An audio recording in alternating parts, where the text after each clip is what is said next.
asalaamaaleykum mbokk yi ñuy seetaan ci seen plateforme Akan Mentor ñëwaat nañ tey seen ñaar fukkeelu vidéo ak ñaar ci cours bii di Microsoft Office Word tey jii nag ñu ñëw ngir wan leen lan mooy Smart Art ci Word donc Smart Art yi ci ngay jaar ngir mën a créer ay graphique ak yu bare bari yoo xam ne dinañ ko fal di soxla kon ci suñu ay document ngir ñu wan leen kon nan mooy Smart Art ci ak tàmbali donc da ngay ñëw ci onglet insertion donc soo ñëwee ci onglet insertion nga ñëw fi mu def Smart Art boo cliquer ci Smart Art gis nga fii am nga ay modèles yu bare donc boo ñëwee liste gis nga am nga ay modèles boo ñëwee processus am na yeneen genre cycle am na yeneen genre hiérarchie pareil gis nga relation matrice pyramide image yow yaay xool kon ban façon nga bëgg ci misaal ñun xaaral ñu ñëw ci cycle ñu jël bu njëkk bi cycle simple donc boo double cliquer rek nga gis ne donc ajouté na la li nga xamante ni moom mooy cycle ngir nga soppi texte bii nga xamante ni moom moo nekk ci biir mën nga jaar fii directement jël par exemple ma def DG waaye bu la neexee aussi mën naa ñëw fii directement ci liste à puce bi nekkee à gauche di changer texte bi par exemple la fii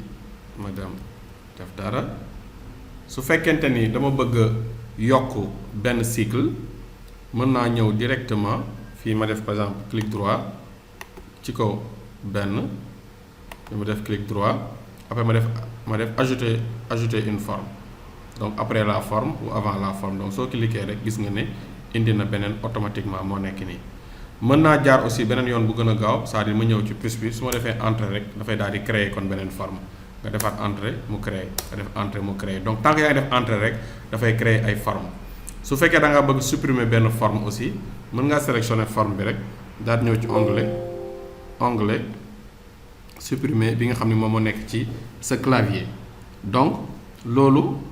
méthode bu yomb la ngir yokk kon li nga xamante ni moom mooy sa ay forme waaye nga seetlu ne bu ñu insérer benn Smart Art ba noppi am na onglet outil Smart Art buy ñëw ci kaw donc outil Smart Art bi am na création am na format maanaam ci misaal bu ñu jëlee création gis nga fii am na modifier les couleurs donc boo ñëwee modifier les couleurs gis nga yépp ay modèle la yoo xam ne mën nga ci tànn bu la neex ngir maanaam modifier sa ay couleur par exemple xaar ñu jël kon bii bu la neexee yokk tamit taille boo defee nii dafay yokk taille bi mu gën a rëy gis nga donc bu la neexee déplacer ko tuuti nii ci digg bi voilà donc beneen bi tamit mooy bu fekkente ne da nga bëgg personnaliser benn mën nga ko sélectionner donc boo ko sélectionner ba noppi mën nga ñëw ba tey ci onglet format ñëw remplissage donc boo ñëwee ci onglet remplissage fii nga gis ne mën nga changer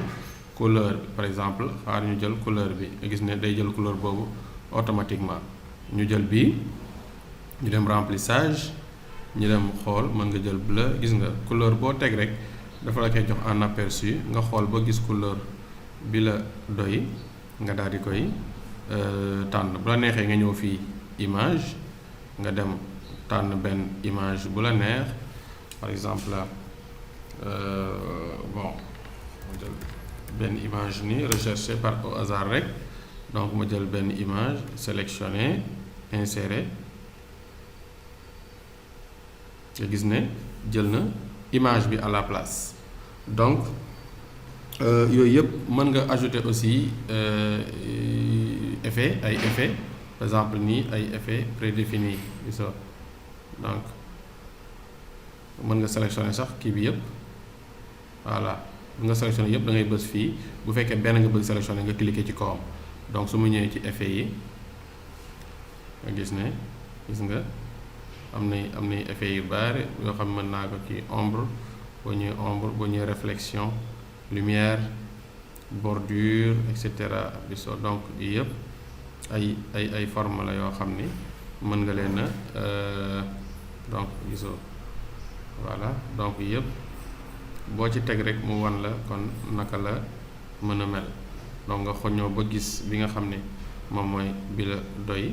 nga daal di koy tànn comme ça. voilà donc boo ñëwee ba tey donc effet yaa ngi nii.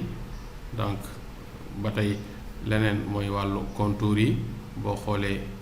fii contour yi mën nga ajouter ay contour, comme mën nga bañ a ajouter aussi ay contour. donc beneen bi ci toppaat mooy ba tey boo ñëwee ci onglet création. donc ba tey bisa boo xoolee fii mën nga ñëw recolorer les images du graphique Smart Art. donc beneen onglet et cetera. donc boo xoolee ci ñaari onglet yooyu mooy format ak li nga xamante ni moom mooy onglet création. kon di nga mën a def lépp loo xam te mën nga ko def ba ci flèche yi nga xam ne donc ñoom ñoo ci nekk aussi mën nga leen a modifier benn bu ci ne. boo defee clic droit rek modifier la forme. donc mën nga ñëw xool jël forme bu la neex. donc pareil fii bu dee cycle yi su ma defee clic droit donc ma ñëw modifier la forme. donc fii mën nga xool ba gis forme bi nga xam ne moom mooy forme bi nga bëgg, comme que par exemple nga gis nga day daal di jël forme boobu ci saa si. donc mën nga ci appliquer yeneen, donc ajouter forme, lien, rétablir forme, et cetera et cetera. donc yow yaay xool. donc mën naa jël bi modifier clic droit modifier la forme. donc mu jox ma ay forme yu bare nga xool. par exemple je prends ça